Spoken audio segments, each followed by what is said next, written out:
All right, episode 32. Let's go. So, JJ, thanks for being here. How are you today? You're in month 10 of pause now, right? Yep. So, how are you feeling as a whole right now? Uh, just pretty worn down. There's days that are definitely better than others. Yeah, Just still trying to find that balance with life and work and just everything that life's random, curveball throws at you every day. right. And Jamie, thank you for calling in today. How are you? What's going on, man? I'm doing great. How about you? Good. So, with you, how is your recovery going? You're almost at the end of your legal time, correct? Yeah, I will be off parole officially like June 14th, I believe. Nice. So, you just have a few Yeah. months left. And do you have Yeah, I'm anything chilling. planned for when you get off? I'm gonna go back to Cape Cod for a little bit, see the family, like just go out and see all the people I have not seen since I've been on parole. You know, like I've Right. got the freedom to like move around, and I want to do that. I want to take that opportunity. Definitely. That's a scary thing, man. Like it's awesome, but it's also really scary at the same time. Oh yeah, I'm excited though. I've, I'm pretty. I got it kind of planned out. I got it budgeted. I know who I'm gonna see. I'm gonna like save spots. I mean, going back home, that might be like if I just like in the summer in Cape Cod, it's really really nice and there's a ton of things to do. You're on the beach, it's great. In the winter, it's gonna be cold and I don't want to be there. Just cold.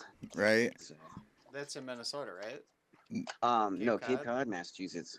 Oh, okay. I, All Yeah. right. I'm in Cottage Minnesota right He's Grove. in now. Minnesota right now. Yeah. Yeah. I was thinking of Cottage Grove, not Cape. Okay. Oh yeah. Cool. Well, I'm glad to hear it, man. You got a plan for when you get done and doing good in your recovery. Yeah. So, today we're here to discuss why it's important to care about your life choices, navigating triggers, cravings, and high risk situations. Because, I mean, you're going to find yourself in high risk situations throughout life, but you have to try to balance that out. So, just to start, how I want to kind of ask both of you, how has your past addiction and going into recovery influenced your decisions currently? Oh, in a lot of ways, uh, it's a very good question because you just this the scariest thing about when you're just using and numb and everything is you're running from yourself. You're running from like every feeling that you get to the point where even being like overly excited and happy is like a terrifying thing. Like Mm, it'll give you an anxiety attack possibly. yeah. Same question for you. How has your experience with addiction influenced your choices in recovery? Whew. Um, I guess like a lot of it is like I feel like at this point in my life I'm like ready for it, like recovery, like I want it, whereas I was never really ready for it before. Right, You know because what I really wanted?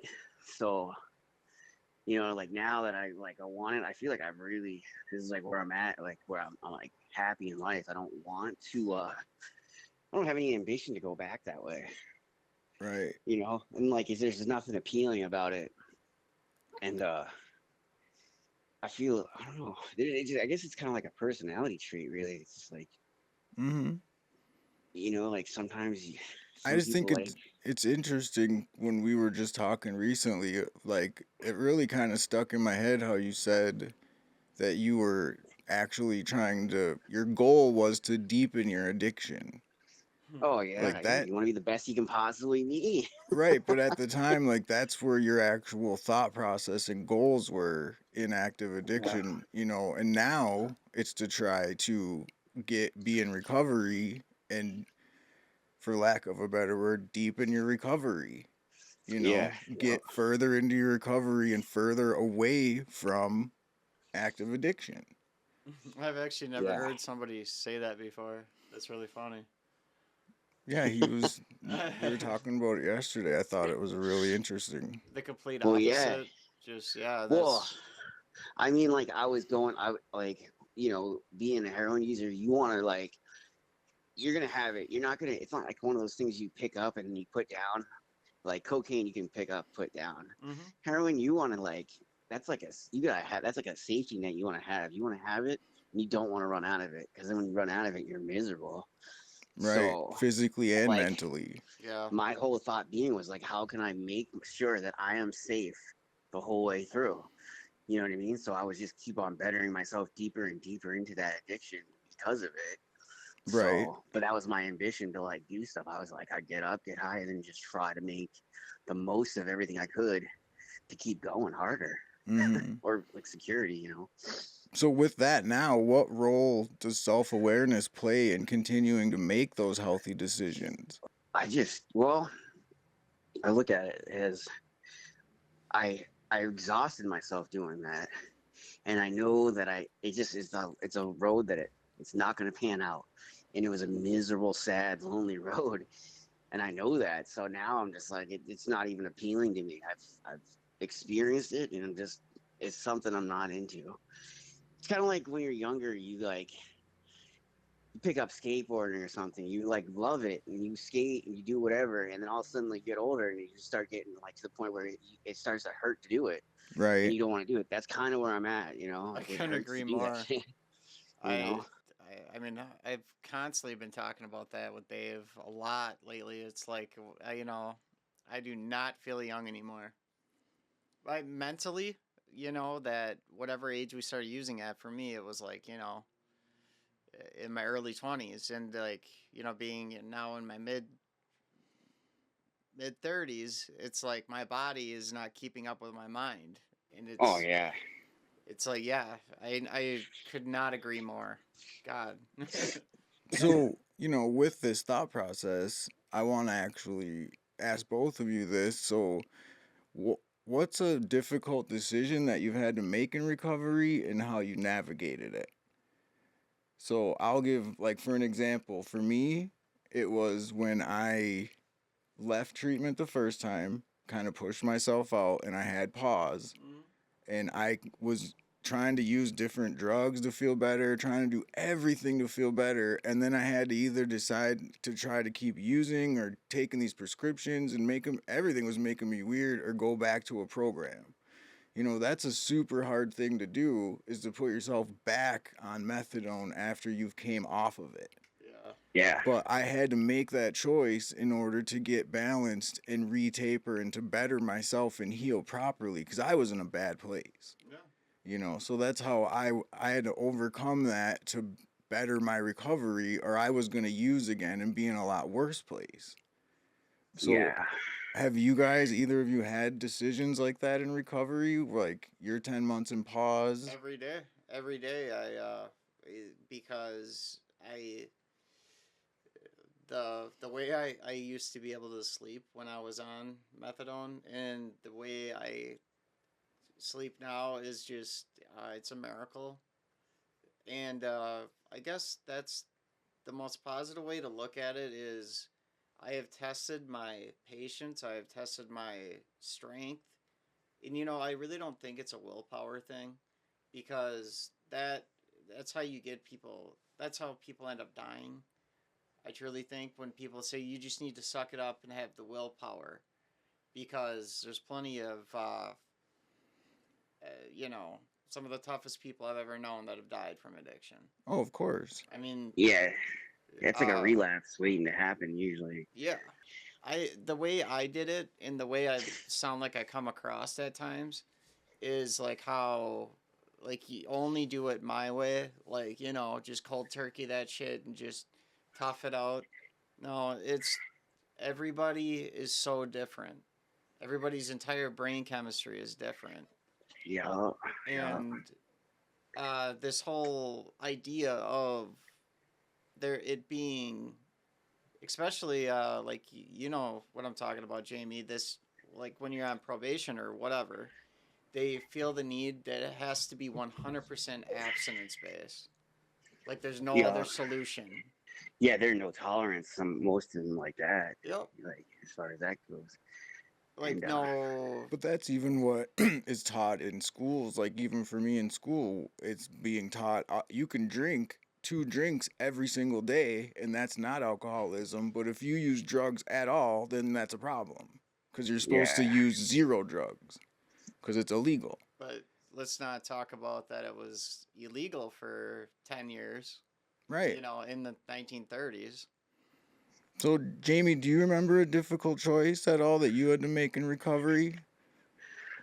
Well, I mean, like you said, it comes up all the time. You know what I mean. It's kind of like I try it like this. It's kind of like an injury, right? Like when you break your arm, you gotta like to get your arm back to normal. You gotta like it goes in a process. It's like in a cast. You go through rehab. You gotta exercise it, and then you get it well.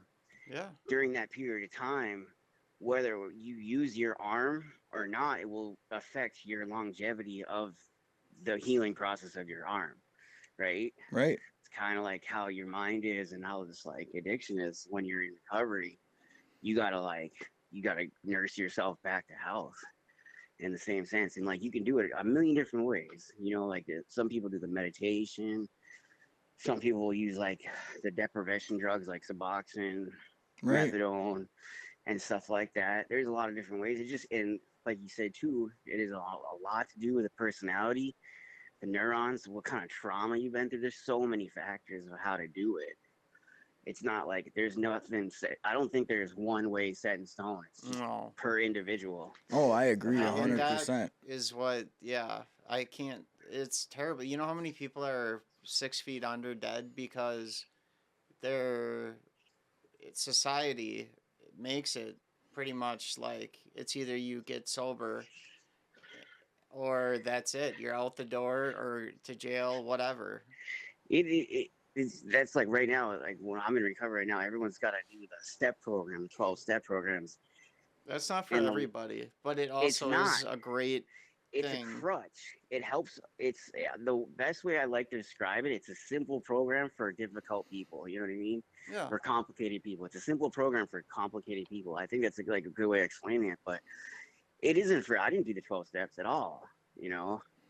But I mean, I feel like I like with all that. They're kind of. It's kind of like a group effort. I kind of like doing stuff on my own personally. Like I like to be Yep. just I know solo. You know what I exactly mean? what you mean by that. So that's why I like the steps. I was kind of like, oh, I don't want to share this experience with someone else. I don't want to go through this in a group. I don't want feedback. And it's hard You, because naturally we already have all these trust issues, going in. yeah. So, but you do groups, don't you? All right. Yeah, it's mandatory. Right, right. Oh, That's what I So thought. I've kind of, but the way I do it now is it's perspective. I used to be like, oh man, I gotta go to group. I gotta share. I gotta do this. Now it's like I get to go to group. I get to Right. share, That's a good and way. that's how Yeah. I look at it. that's really funny you So said that too, Jamie, because what did somebody was saying the other day? Perception and perspective are two totally different things that people can't tell the difference between them anymore. Right. right. So one thing with JJ, you and I, we both understand the cognitive ability that pause really puts you in, Yeah. and even as an average person in recovery, you're gonna have issues making decisions. You're So you're definitely not what gonna. kind of advice do you have for people to try to navigate some of these decisions when they're in pause or they have difficult decisions? Because you've been making them through some of the toughest times. Yeah. So what have you been doing to navigate them and to not use again? Uh, I hope. I know you're using like your talk, you talk to me about stuff a lot, so you're reaching out to a trusted person, but what Um, else are you doing? a lot of things, and that's where the holistic approach, where I work, um, trying to find every which way to holistically heal my brain Mhm. from the years of absolute abuse and damage and Right. So how are you handling the fears with health anxiety? uh there's times where I have to see I have my smartwatch and I've looked that up because it shows you your blood pressure or your heart rate and everything like that. It's pretty much the same way of like if you have health anxiety, don't Google every like symptom you have. Sometimes I just have to take the watch off. And I notice the days that I don't even have the watch, I'm actually a lot better. That's been just a terrible. That's been like at the cornerstone of my like this whole journey is like my health anxiety. Right. Like it's the the medical miracle that I'm still in one piece is just Yeah. Jamie, do you have any sort of fears in recovery or anything that's weighing on your mind since you've been in active addiction? Not so much fears. I guess everyone kind of fears the unknown. Like, you know what I mean? Like, mm, you're at a point in your life where you need to like, you've neglected it so long that you kind of have to get yourself back on track or in to have like the future you want. It's a lot of work, and it's just, I fear like I'm so far behind. Will I get to where I want to go? You know what I mean? Like, I have these goals, but I'm so like, But far after from them right now that right it's like, after man, it's wasting almost, time and yeah, it's so overwhelming that like you can't get that time back. nope. that's the So It's the hardest part about a lot all of I, this is the lost time. how old we yeah. feel, and and I can only imagine being in your mid 50s or 60 and trying to get Oh sober. yeah. I know myself, and I know for a Yeah. fact that at that point I wouldn't be able to. That and that's I shouldn't even say that because it doesn't matter. Anybody can turn their life around at any Absolutely. age. It's the willpower, but it's gonna be a lot harder when you're older Oh and you yeah, have a lot less to like, opportunity to get to where you want to go. But it's gotta be like a perceptive thing. You gotta set yourself up for goals that are attainable. and that's a very dangerous thing too. Like, what age did you start using it? Like fully, like where you needed it every day. Uh Teens. It was Okay. probably I was actually like the heroin thing, I was late 20s really. That's when I really started getting It was heavy with around it. 2016, right? Yeah. Sometime around then. See, I mean, that's rough, I've man. gone off and on. Like I did a huge stint, and I was on Suboxone, but then I cold turkeyed all of it, was cleaned up, and I was clean for a while. I was just doing like drugs here and there, and then I probably, yeah, around 2016 is where I kind of hit it heavy for the last up until recently. So I've been sober for the last 2 years. Yeah, because it was early 2018 when I was coming over to your house a lot and you were involved with all that stuff you were doing then too. Yeah, And then that's where it really got bad was we lost touch probably like 5, 6 months after that and you really went to a crazy place. yeah, yeah. I dug in deep. Yeah, I seen you once like a year later I remember and you were really in a rough spot when we had that cigar. It's so Oh, funny because I always remember Dave talking about like, oh, Jamie or something like that, and the stuff you guys just do, and it's just funny after all these years now. Okay, Now you're talking to yeah, Jamie. yeah. that's when World pleasure. I met Dave was like 2018. That's exactly. Yep. And our first conversation was about post-acute withdrawal. Yeah, The fact that you even knew what that was I was just like, okay, well right. that's out of the ordinary. Because my counselor at the Fireman Center here in Eau Claire, she didn't even know what the hell that was.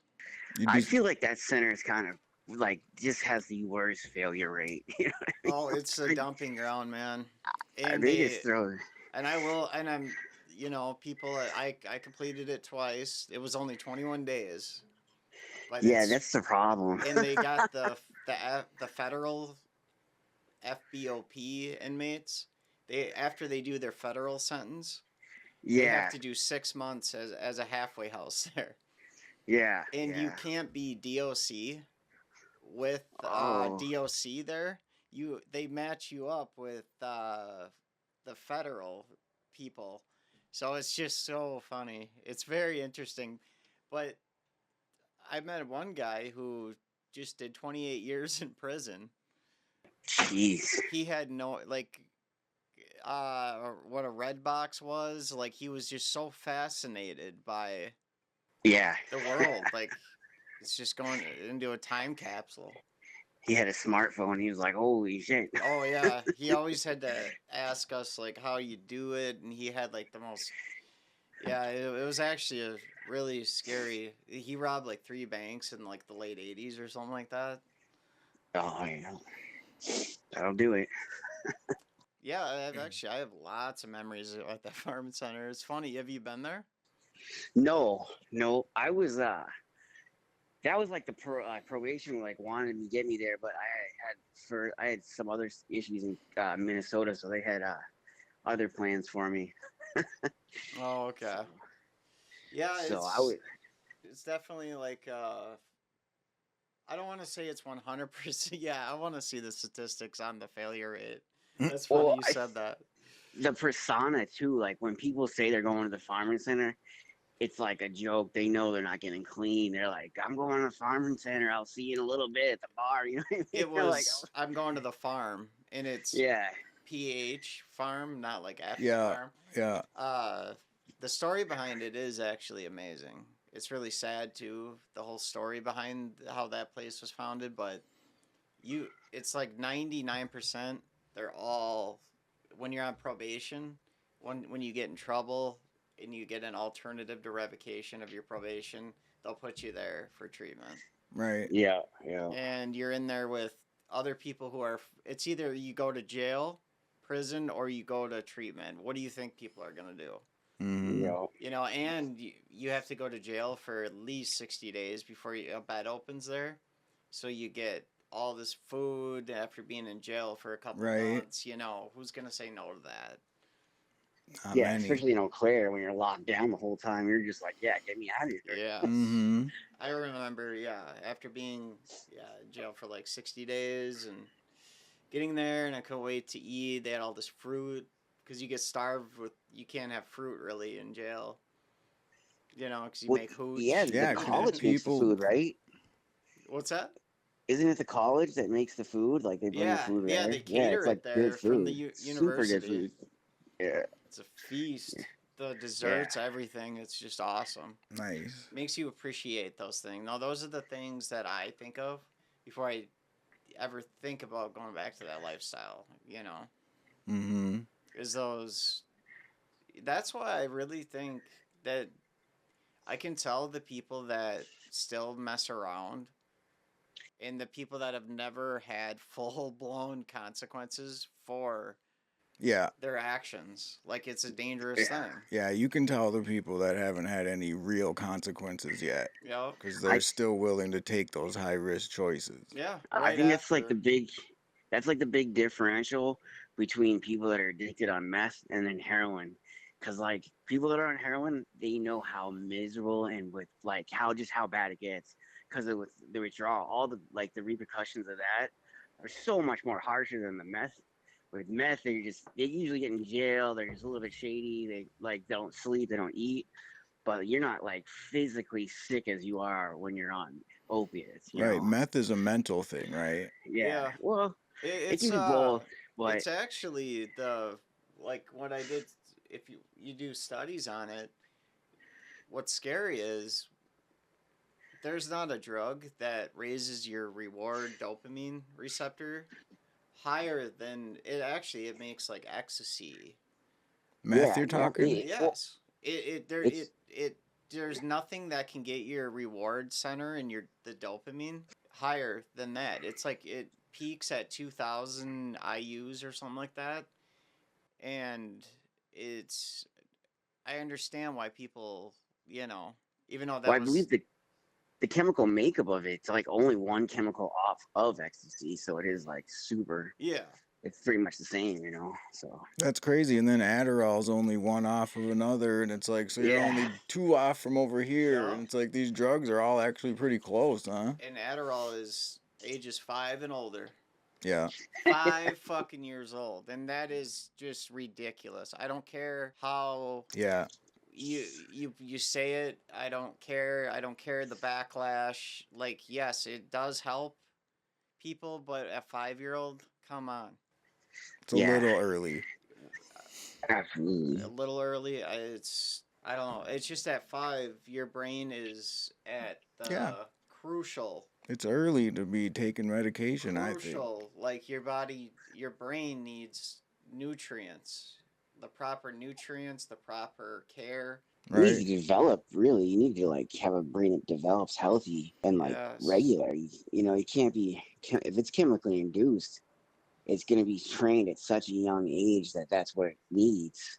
That There, you're going to be when you get older, you're just going to be so dependent on it. Because that's like your crush. And yeah. I think You some know? of the kids would probably grow into things and mature themselves without it so early. Oh yeah. That early, you're not even giving them a few years in school or anything to even try to, learn or change the way that they are. You're just saying medicate, go on. It's you follow this program of sitting in these classes for 8 hours a day, or here's a pill, Right. and then it makes and it kind of just numbs the kid. But nobody wants to talk about the long term consequences, though. They just want to fix Right now. that. Yes, it's just like I believe I have a right to say this because I was put on Ritalin when I was 5. It's part of our era.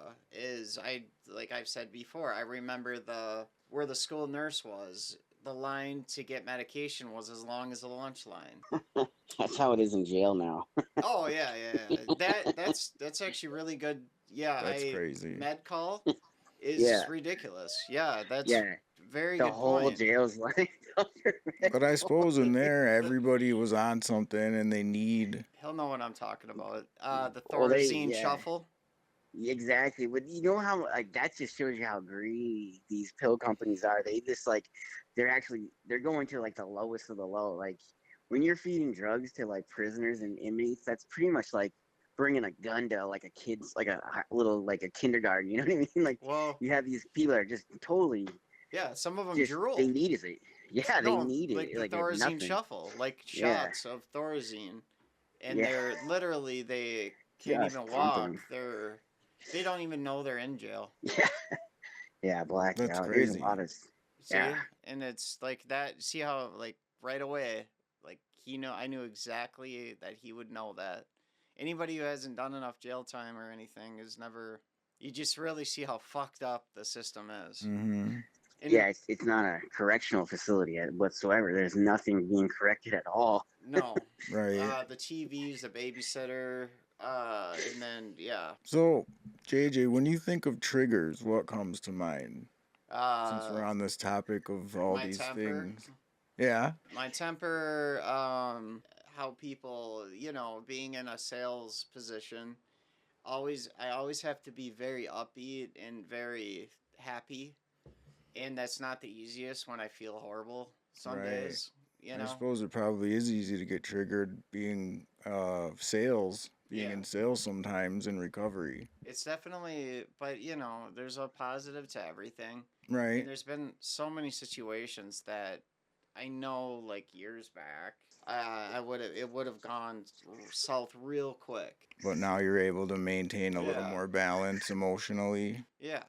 Like, and even if it is bad, I don't like lash out or anything. Like, it'll be later on, and I'll do it the But proper way. that shows where you are in recovery, though. You're not making hasty decisions.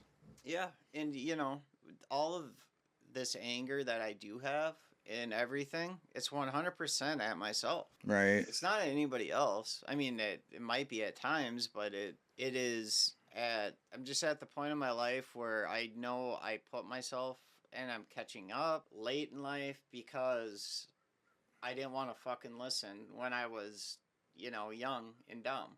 Right. And I was just looking back, the amount of people that just were like, I could just see the frustration, like how much they were like, just you don't want to be making this.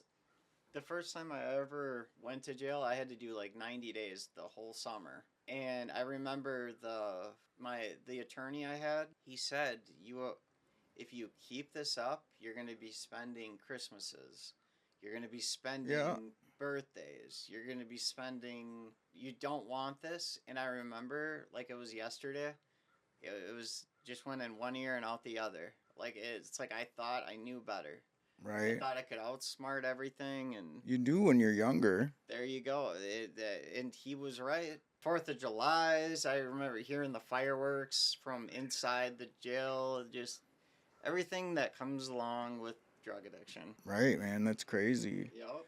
So, Jamie, when you have cravings, what comes to mind when you think about cravings? Well, like gives me cravings, or how do I prevent the cravings? Or No, like what comes to mind when you think about having cravings?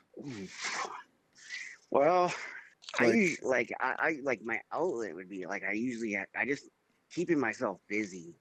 Like I try Yeah. to keep myself very busy. Like I'll draw, volunteer, go to the gym. I'll just get myself involved in something where I'm just not. It'll like get my mind off of that. Because you can't just I'm watch TV or Netflix. Yeah, or meditate. Like meditate. People like that's when I think the most is when I meditate. Yeah. So I really like. I'll end up just drawing, or I'll go work out. Working out is probably my favorite thing to do because I just kind of it like inflict like it'll like light off those natural endorphins in your body too. Like Mm-hmm.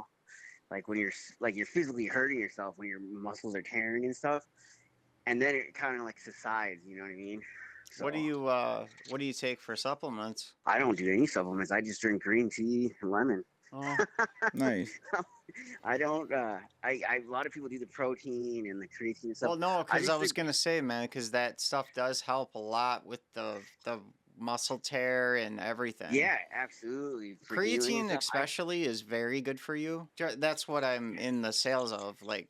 Oh yeah, So yeah, yeah. Well, so like there's a steam room there. that's really good for you too, man. Getting those I usually toxins like out. I'll Mm. lift and I'll hit the steam room and like do my recovery in there, or I'll hit the pool. You know what I mean? So like it's like kind of a cool down. Yeah. Yeah, getting that stuff out helps with, even cravings, getting the toxins out of your body, Oh, getting and that, the food you too. know, The bad food that we've yeah. eaten, all of that Because, I mean, the nasty shit. triggers and the cravings are a pretty solid reason why people relapse, No, you and know? that Oh yeah, cannot be underestimated. That is I don't wish that on anybody. It's yeah. It's the, a sad process too. It's literally torture. yeah, like the Yeah, triggers It's torture. sets off the chain of thoughts, and then you have your cravings, which is that intense longing. Like, when you have cravings, are they intense? Are they short lived? In the yeah, when the stress builds in the not and then sleeping well, the worst is the mental like state of mind because like yeah. I haven't relapsed yet, but I say hopefully I don't. But the thing is like I've watched people that have relapsed and I see how mentally it just breaks them too. It's They just the like next they hate day. themselves, you know. They're like oh they're just sad. They don't even want to look you in the eye. They look at the ground. It's just such a it's like looking at someone that's broken, you know, and you're Right. like damn it, damn it, you know. And It's as sad. a society, it's happened so much where we're told that that piece of shit just relapse. He doesn't give a fuck about his family. He doesn't, that's how people honestly, I've heard that so many times. It's a mixed conception too. Like people are like, oh, they have the choice. It's their choice to do that. And you know, in a lot of senses, it Yes, is a they're choice, but right. it's also like an allergy too. Like you're allergic to this thing that you love to do. You know? Here's But the that's best. where I feel like understanding the difference, though, even in the triggers and cravings, can help you. Because the triggers, it's kind of like an allergy. You go past places, past songs, past smells, past friends. A lot of that stuff will trigger you, and when that trigger starts, then a craving starts. You need to Yeah, know how to overcome that craving once it starts and not let it linger and linger. yeah, it's the $1 million thing. You know, that's And I it, think that's all. Like that's why like But just the that's where, boxing like, you with the company. gym. Yeah, the gym. Like there's a lot of things, but I mean, sometimes the gym's not available too. You know what I mean? Like, there's not always a convenient spot like when you're craving. Because I mean, yeah, all the right, gyms are pretty packed around here. Yeah. like last week I volunteered at it was like a food bank in north side Minneapolis, like the heart of the ghetto, Yeah. like straight in Tent City, right? And we're passing out food, making food. Well, where we're doing it, I'm like watching people shoot up like in front of me, just doing drugs Yeah. everywhere. and I could just see it and feel it, and I was like, oh my god! And I remember being there too. Like that's where I used to kind of like be at that point in time too. And then you get that overwhelming feeling of like that memory of being there, that feeling of how you were with there, and just like it's a rush. You're like, oh, yeah, I had to shake it, I had to cut some apples or something. Like I'm looking at it, I'm like, oh my god, like you don't. And that's like 2 years later, you know. That's what I was just Well, gonna say. So in that situation, you have to have healthy ways to cope because I mean that's definitely gonna cause triggers and cravings when you're watching people use in front of you. Oh yeah, yeah, but at the same time too, like I ended up giving food to those people, and I'm looking at the situation where like I'm watching this person I'm giving food to, and like they need this service. I'm there giving it, and it's just like a and you really volunteered yeah, 100% for that? yeah, it's See, 100% volunteer. that right there is a way. No, that's really awesome, Jamie. Because like we've all done enough bad shit in the past, especially in our active addiction. That like the karma feeling, the guilt, the shame, where stuff like Yeah. that has actually been a huge help. Oh Is yeah, the trying to help reward people. too. It Yeah, feels amazing. Like that's like doing that and experiencing that and being able to do that was like like I'll do it like once a week. It's called the Peace House out there, and like they'll do like one meal a day there, and they're pretty good meals. They're all like really good food. It's like a full basic food groups like good salad, fresh fruit, hot meal with dessert and drink and everything. So it's a decent like it would if you were to go to the restaurant, you'd pay like $25 for it. It's pretty good. So and that with the homelessness problem that we have it so bad here in Eau Claire. I can only imagine North oh yeah, I'm looking at Minneapolis. it's tent city, dude. Tent Yeah, city. Like yeah, it's incredible. It's in America too. You're like, man, this is how it is. It's like really bad. it's getting You don't think of it. worse and worse and worse and And it's worse everywhere. freezing out there too. It's freezing out. Yeah, that's the hard thing in the north A is lot of them are they were they're here from different countries even, right. and it's they were Imagine coming from all the way south and then you're yeah. homeless in the far north. Yeah, Like that is yeah, a big impact on your life. So yeah. It's tough. let's just how what are a couple ways that people can cope with triggers and cravings in a healthy way? Go for a walk, talk to a trusted person. What uh else can people do? yeah, reach out like you said. Just anything positive like helping, volunteering for Mm, me. Animals. yep, Jamie has Yeah, art. that is true. Yep. Yeah, You guys seem to yeah, have something that you care about. Yeah, yeah. An animals are. outlet, like your outlet, like when you're using anything that can get you off the focus of what you're thinking about that moment, will help you substantially. Music. Like Yeah, music, music gives anything. me Yeah, goosebumps now that I'm sober, and like it makes me tear up sometimes. yeah. You ever get that? Uh, Where you just well, it's a, gotta like it's so I do. overly emotional. Even after 2 years of being sober, I'm sure you're still Well, like, the biggest difference I can tell is when I'm working out.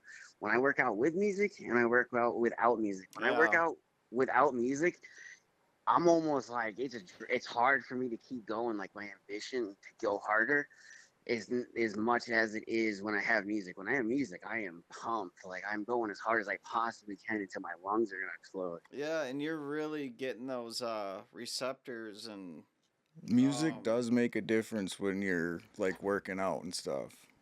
Yeah. well, no, it's been proven like when you work out, you kind of get your dopamine and your reward center in your brain almost to the point where it's just like drugs, but in a Well, yeah, healthy, you get the proper natural way. endorphins that, Yeah. like in your feet that like come off. Yeah, and your body's trying to heal itself too, so it's like in shock. So Yeah, it is I pretty cool. realized how out of shape I was once when I had tried a 2 mile run with somebody. Wow, did I feel like I was not young anymore, man. Wow. Right. Yeah. Yeah, that almost killed my ass. So another, an important aspect of learning the coping and understanding triggers is keeping yourself out of the high risk situations. Yeah. That's something that we're all very familiar with in recovery. Yeah. So let's just look at what are some high risk situations that we find ourselves in. Being with people that You're still using. Yeah. are still using, and there's those people too that like So like being back at the dealer's house, Oh, stuff like yeah, that. that's Using when you've you been might as sober well for a just while because your tolerance is down, so you yeah, might overdose. yeah. That's all of those. It's just thinking about that made me sick, dude. Just Going around past people who are using and they only care about their fix, but they pretend to, care about yeah, you. and subconsciously they don't even realize it. Like they, Because they're that's still in that the life. power of addiction. Yeah. Right. So there's a lot of reasons why we need to have coping for, triggers and cravings to keep us out of high risk And there situations. is a positive and negative to all this because going through post acute withdrawal is I don't know sometimes if I'm just I overthink a lot of things, you Yeah, know? pause, you do. Like I overthink about overthinking. like and Mm-hmm. I truly think there's situations that I totally like it snowballed into, like it just it's just so hard to explain. It really Some is. things are, I get it. It just the second guessing yourself, like Mm. like Well, it's even one thing like you were talking about yesterday. We know that even in a program, there's a potential for high risk situations because, look at how many people still use other drugs while on a methadone program. yeah, Oh yeah, and Continue to that take prescription pills and things on top of smoke, methadone. weed, they just do it all. They do it all, and it's like That is a high risk situation to use on top of methadone. it's you're really playing with fire Right. statistically and every which way. And absolutely. the best way to explain it is, but here's the other part too: is they need something because as of now with the fentanyl crisis, Mm-hmm. how many overdoses happened in 2023? I don't know exactly how many, but 2023 was the worst year in history for opioid overdoses. And you already Yeah, they were. know that's probably on the low end. They don't want to over. Well, just the worst year in history says enough. We don't need to even know how many. That's enough right there. Yeah. I mean, Uh, there's so many things were put in place because of that, and the awareness of it because of that. It was just Well, insane. and that's the issue with being, in addiction today and being in recovery and the risk of relapse. Because if you do relapse, there's a good chance that 106,699. And that was in 2021. that it's gonna be fentanyl involved. It's hard to Yeah, even get opioids on the street without fentanyl being involved anymore. yeah, And those people don't care. They're gonna sell you what they have to sell you. Yep. But, yeah. man, If you're in recovery, how can you learn to identify and navigate risk? Well, you gotta go through like you gotta figure out what triggers you, and then you gotta figure out how to stay away from that, and Right. then you gotta figure out how to deal with it when you do get triggered in a healthy way. Like you gotta have kind of like your escape plan, Mm-hmm. so like a fire drill type deal. But I mean, it's also a lot of it is you gotta. I think you gotta like when you're in recovery. I think the most important thing is like giving yourself the proper time to like recover and be away from it before you put yourself in any situation where there's going to be a risk. Like sometimes some people's recovery, they're going to be an intensive inpatient for a while. Like I've seen a lot of people stay because they were not ready to go to outpatient. that's a It would take, huge thing where they know, and like they have the choice to get out after like 21 or 28 days or whatever, and they yeah, put themselves back in for another 90 days. I love seeing stuff like that. Like that's when you know somebody wants it. For yeah, sure. yeah. So, I mean, I think that's like the probably one of those things is just you knowing ready to be when you're ready to be around it. If you're not ready, it's gonna be it's a scary thing. It's a dangerous thing. I've seen a lot of people in my program relapse. Like they did a great program. They ran it all the way to the end until they got to the outpatient part of it where they were out in like their living like a house or whatever, sober living situation, and Where they the relapsed. stress really see it. Yeah. The way I see it is it was easy when I was in any program, but it's when I was outside that's when the cravings, that's when all hell broke loose. Well, that's Right. when it's available too. Like you were there, it's around you. Before they're doing everything you can to keep it away from you. I mean, like they're making sure you have an environment where it's safe. It's not supposed to be there. When you Yeah. get out in life, it's everywhere. I mean, like especially now that weed's legal, I mean, people are out there Yeah, where you getting live, it. You know, especially, yeah. Well, you're yeah, also not being held accountable with drug tests anymore once you're not in a program either. I yeah, think that that too. makes a That's difference. I don't know. yeah. The whole thing with pot is it's such a double edged sword because I would rather them obviously do that, than anything that can kill you. But That's what we all should have been doing instead of these heavy drugs, but these kids though are, I've seen people they cannot quit smoking weed. They can't. They've tried everything. They can't. well, and now with it being 90% THC, it's Yeah, more or addictive higher. Oh mentally. yeah. No, dude, they have. You ever seen those THC crystals? It Yeah. looks like it looks exactly like meth. Yeah. First time I ever seen it, I was like, dude, what the?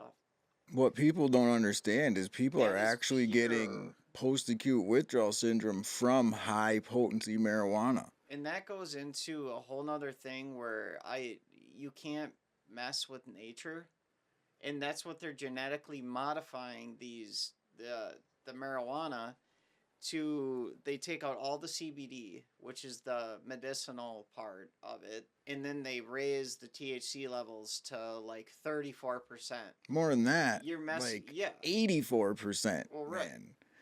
It's just you can't mess with Mother Nature like that. That's just my opinion. But that's now how many people are getting the psychiatric. Yeah, right. But that's really interesting though, but it is from the incredibly high potency. I've seen one person actually have pause from high potency Not marijuana. only that, it's something that I suffered with throughout the summer, and I'm still kind of getting better from it. Like it's gotten way better, but it still is that derealization, depersonalization, Right. and that was probably And I've like heard you talk about this before. it's it's surprisingly, had I not done my research on it, I don't know, it would have been so much more scary. But it's when your body is just in fight or flight mode for so long. It's just super high stress, just going on, pushing yourself far beyond that you get knocked into your body. It's your body self defense mechanism, so you don't Right. constantly have a panic attack. But you do. You feel like people have done artwork because it's so hard to explain. You should look that up, actually, Jamie. And Yeah. it's like just on Google Images, type in like depersonalization, derealization artwork, because it's so Okay. hard to explain that only artists have been able to show people like what it's That's like. crazy. Yeah, and it's very common. There's a bunch of things like art. There's like a neuron art project where like you draw like you just kind of like let you just like take your pencil, put it on a paper, and you just draw circles freehandly, just any fashion way, any way you want. And then what they do is they shade in every time it connects, and it creates this picture with different colors, and they come out amazing. It's called the Neuron Project. It's kind of cool, and if It's you good, Google it, just like muscle memory and everything. yeah, it's just kind of like you think of one thought, and it kind of like the picture is it's a super abstract picture, but they usually come out really cool. Like I've seen a bunch of them done in like groups, and it's kind of cool to see which each one what they come up with. That's pretty cool, man. So JJ, do you remember what it felt like when you were learning your triggers when you left the clinic? I'm saying like after you left the methadone program and you were like Uh, without anything starting into pause. Like what uh, kind of stuff was triggering you? it was so funny because I remember it was just great for about 2 months. Right. I was traveling because I was free. I wasn't tied down every day. I was like, Mhm. but then around like just yeah, you were always saying to me like, dude, just don't get cocky. Take care of yourself. And Mhm. when the insomnia started, man, that's when the pause really went into full gear. Is that like a big trigger for you? Is insomnia that Yeah, makes you start to have cravings and stuff and yeah. be stressed out? It adds so much more fuel to the fire to the point where like people that are that can fall asleep so easy. I get just so envious of Right. like I anybody. right. Like it's like, and you know, it really adds into the whole feeling misunderstood. But I've also realized, like, you know, we can go beyond what we can possibly, like, I don't know how I've made it this far. I really don't. It's a I do because spiritual. you want to be here. Well, That's right. why you don't want to be But in a I'm saying program. like a spiritual like aspect to it, more of like my higher power, Mhm. because it just, and you know, getting to know myself too is just a Yep. scary freaking thing. And you have to in recovery. Yeah, there's no other way. Like there's, I'm not the young kid anymore. Like it's time to be a man, and Yep. How about you, Jamie? Do you remember learning your triggers? Mine is like, my biggest trigger is like my lack of ambition. If I'm just feeling bored, you know what I mean? Boredom is my trigger, really. yeah, Right. If Do you I'm, remember that's what it like was like when you once I get that ample first time. started to realize that, though? Like how you overcame that? Because, I mean, there's a period of adjusting and learning about yourself and your triggers and how you can overcome them. And once you get to that point, you can start to easily overcome things. Yeah, I mean, like the bored thing. Like usually, if I'm bored, it's time for me to get out of my head and just be active, do something active, Right. whether it be a walk, get outside, try to start another project, just get on like even read, just anything that get me back into some kind of stimulation where I'm not bored Yeah. The is cool what thing I do. about your art is that's so time demanding Yeah, yeah, that it if you takes a have a lot. craving or something and you start art, 2, 3 hours probably goes by and you're like, okay, did Yeah, that, not thinking about it, let's move on. that's his yeah, art right there. yeah, Yep. That's yeah. You can get through amazing. it. He's got 2 things on the wall here. Yep. I got so much more going too now. It's like insane. I'm doing like these big posters. I'm You need getting to send me frames. more. I will. I will be sending some soon. I got a bunch. I haven't really posted anything. I got to start posting stuff. I ended up like either gets like taken, or like my daughter claims it. So I never really get to put it on online. But I got to start putting some stuff online. So Right. I've been getting. I know. I'm like another thing like this coming up. I'm actually getting some. I'm getting my tattoo kit, and I'm getting kind of excited about that That's too. So awesome. I'm I'm you know excited for that too yeah. for you, dude. That's going to I be know. really cool. I'm gonna be blasting out some tats, man. Yeah, Just man. slaying ink, dude. Dude, So that I'm is pretty pumped awesome, about man. And I'd like to, because I actually just started getting into tattooing like about a year ago now. Last it. winter, I got Nice. my first tattoo, yeah. And once you get your first ink, man, it's Yeah. addicting. I Yeah. love what I got from my first tattoo, though. It's my favorite Bible verse, and this too shall pass. Nice, nice. Yeah, I Yup. mean that's like that in itself. There's a lot of recovery based tattoos too. You Yeah. know, Oh, like big just time. healing tattoos. You know, so There's a tattoo parlor right on Barstow here in Eau Claire that's recovery. The guy who Yeah. founded it's in recovery. yeah. So, how can people get a good support system? For some people, it's hard to find a support system. When you go to recovery, you typically will have a counselor and they'll want you to go to groups. But how can people actually get a good support if they may not have the best support around them? Because we know from experience, your counselor isn't always the best support.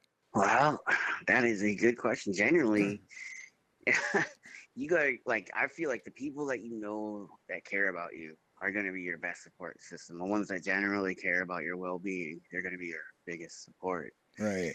regardless. And like finding those, if you don't have those, I really don't even know where to begin. Like, because that's hard to find these days. Anyone that's going to be genuinely caring about you Yeah. outside of your family it's going to be hard to find. A lot of people like it's hard because most people are just they're selfish in this day and age. You know, I don't even think it's their fault. It's because of They don't social even media and everything realize else. it. Yeah. Yeah, Right. But that's where too it's like, you know, they also got to realize too what they're doing. Yeah, it's yeah. I know what you're saying. well, you think about it, like when we were younger, we would go outside and play with a bunch of friends. It's All not the like that time. anymore. Oh, you're Now talking about, people are on video games yeah. consistently by themselves. They're They're not never in a bunch. school either. They're not with a bunch of group of people, so they don't know how to like find people that are genuinely care about them.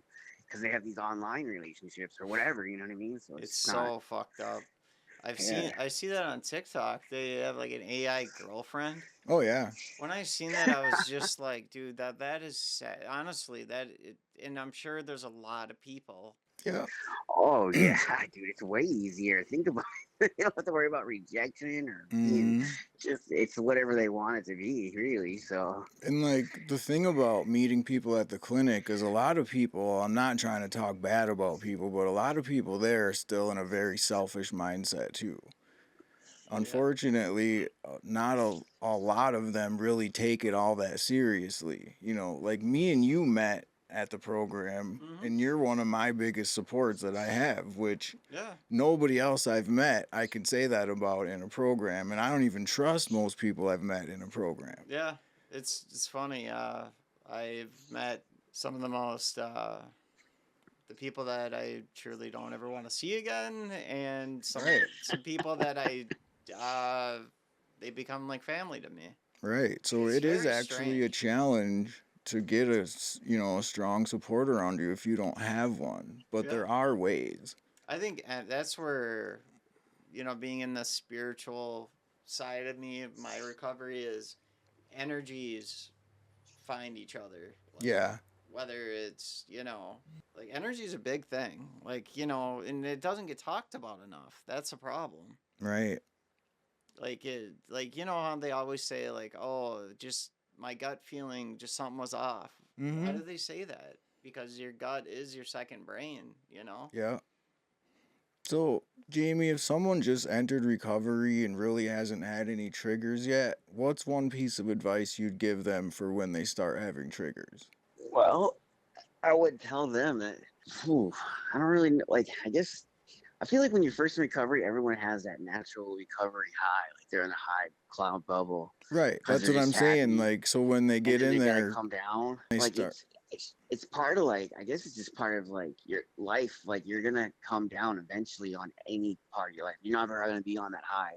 You're gonna ride that high for as long as it lasts, but eventually you'll come down and then you'll It'll, build yourself back up. It's just a matter of that in between time that to pass it. I would say just keep yourself busy with whatever you can, like whether it be anything distracting, Right. try not to just sit there and dwell. Don't sit there and watch TV. Don't sit there and just say. Don't isolate. Basically, that'd yes. probably be That the. That'd isolation's probably a be the thing. very dangerous thing.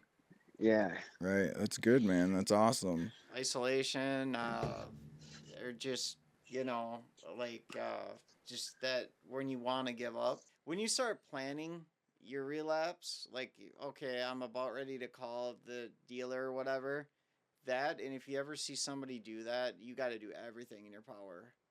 Because once, at least I remember from the past, once I planned that shit out, that was game over for me. Yeah. Like, Yeah. it is, When you yeah. start thinking like, oh, I got drug tested today, I'll be good for a couple Yep. days. Yeah. Type shit. Then you got some shit problems going. You shouldn't Or be thinking I that got way. a lot of extra money, like, Yeah. tax. It's, we're getting our Yep. tax return. That's probably a really dangerous time too. Right. Yeah. Money is a trigger. I do Any like I extra heard that. money, yeah. So I'm gonna hit you with a tough one, JJ. You've been in pause for 10 months now, and you've overcame triggers, cravings, high risk situations, all kinds of stuff. So just help us understand how you've done it. Because I knew a lot of people thought I couldn't do it.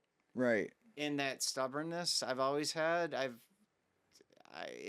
the more I, the more somebody tells me I can't have something or it's not going to happen or you can't have it, whatever, I always say, well, fuck you. Yeah. See what the fuck happens. And I Bet against me remember then. in the beginning you did talk about people that were doubting you and things. Oh, yeah. Yeah. Well, it's And not like, I mean, some of them I can guarantee were because misery loves company. and that's a big motivation for you is people that do that and that keeps you Yeah. staying focused on, cuz you have a job now, you're doing a lot of different things than you were 10 months ago. Yeah. I have and not only that, it's like, it's not that, like, yes, some people were totally like betting against me because nobody, a lot of people don't want to see anybody do better than them. Yeah. But a lot of people were coming up. This is the positive part. Like, how did you do this? Right. Like, let me know. Like, That's what we're how? asking right now. Like, and it's like I really wish I could give a solid answer, but it is a good feeling because I can see how trapped people feel, and I was I. It was so much harder for me too. I had to go. I couldn't even go to the one here in Eau Claire. I had to go to Onalaska, which is a little over an hour away. Right. Like it was just, man, Mm-hmm. Yeah, it was tough for you. fuck. Yeah, 7 days a week. Yo. So, Jamie, is there anything else that you want to add today? No, I think we got it covered it pretty well. Yeah, for sure. Cool, We got a man. good one in. JJ, anything else you want to add today? No. It's good to talk to you again, man. It's been a while. Yeah, I Glad you're appreciate it, doing man. good. Yeah, likewise, dude. I'm glad. I'm always happy to hear it. Yeah. Yeah, for sure. So just remember that in our daily lives, triggers and cravings and things are going to happen. The best thing to do is learn your coping mechanisms, learn how to overcome them. The more little victories you have, the easier it is to overcome and keep your discipline and not go back on your recovery. JJ, thank you for being here today. Always, man. And Jamie, thank you for calling in today. Always a pleasure, buddy. For sure. And thank you for listening. Please like and subscribe. Stay safe and make good choices for yourself and those around you. Do your research. Yeah, there it is. Yeah.